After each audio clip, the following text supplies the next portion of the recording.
ইয়াতে গৃহস্থই আভাস মাত্ৰ চিন্দৰ খাই সেৱা ধৰিছে আৰু বোলে বছৰেকৰ বিহু বুলি গৰু মহ পোৱালিকেইটা নোৱাওঁতে ধুৱাওঁতে ভুল কুটি ৰৈ গৈছে সকলোবোৰ ভুল কুটি নিলগতে মাৰ নিয়াই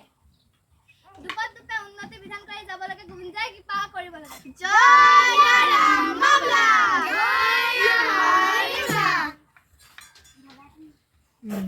কি কথা ভগাদিং